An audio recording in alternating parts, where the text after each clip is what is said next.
Hello everyone, ఈరోజు మనం ఒక దురదృష్టకరమైన విషయం గురించి మాట్లాడుకోబోతున్నాం. అదే జమ్మూ కాశ్మీర్లోని పహల్గామ్లో జరిగిన టెర్రరిస్ట్ అటాక్ గురించి.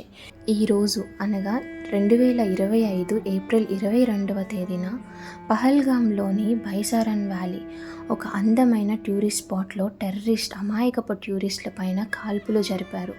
ఈ అటాక్లో సుమారు 26 మంది, చాలామంది టూరిస్టులు మాత్రమే ఉన్నారు. వాళ్ళు తమ ప్రాణాలని కోల్పోయారు. వీరిలో 2 ఫారినర్స్, 2 లోకల్స్ మరియు ఒకరు ఇండియన్ నేవీ ఆఫీసర్ కూడా ఉన్నారు.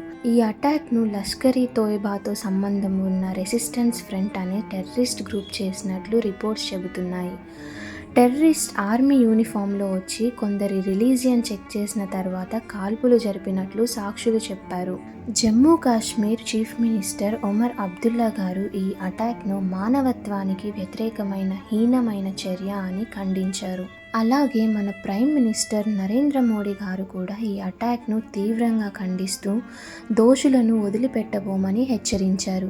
ఈ అటాక్లో గాయపడిన 20 మందికి పైగా ప్రజలకు మెడికల్ ట్రీట్మెంట్ అందించబడుతుంది మరియు సెక్యూరిటీ ఫోర్సెస్ టెర్రరిస్టుల కోసం సెర్చ్ ఆపరేషన్స్ చేపట్టాయి. ఈ అటాక్ 2019లో పుల్వామా అటాక్ తర్వాత జరిగిన ఘోరమైన అటాక్గా నిలిచింది. ఇది టూరిజం సెక్టార్పై సీరియస్ ఇంపాక్ట్ చూపించింది. లోకల్ బిజినెస్ మ్యాన్ మరియు ప్రజలు ఈ అటాక్ను తీవ్రంగా ఖండిస్తూ ప్రొటెస్ట్ చేశారు. మనము పీస్ మరియు హార్మోనీ కోసం కలిసి పనిచేద్దాం. ఈ అటాక్ మన యూనిటీని బలహీనం చేయలేదు, దాని బదులుగా మరింత స్ట్రాంగర్ చేసింది. అలాగే ఈ దాడిలో ప్రాణాలు కోల్పోయిన వారి ఆత్మలకు శాంతి చేకూరాలని, వారి ఫ్యామిలీస్కు ధైర్యం లభించాలని మనస్ఫూర్తిగా కోరుకుంటూ నా డీపెస్ట్ కండోలెన్సెస్ తెలియజేస్తున్నాను. పీస్ కోసం మనం కలిసి నడిచే ఈ జర్నీలో మీ సపోర్ట్ అమూల్యం. ఈ సందర్భంగా మహాత్మా గాంధీ గారి మాటలు గుర్తుకొస్తున్నాయి. హింస ద్వారా సాధించిన విజయం తాత్కాలికం, కానీ శాంతి ద్వారా సాధించిన విజయం శాశ్వతం. కాబట్టి మనందరం యూనిటీగా పీస్ కోసం పోరాడుదాం. జై హింద్, జై భారత్.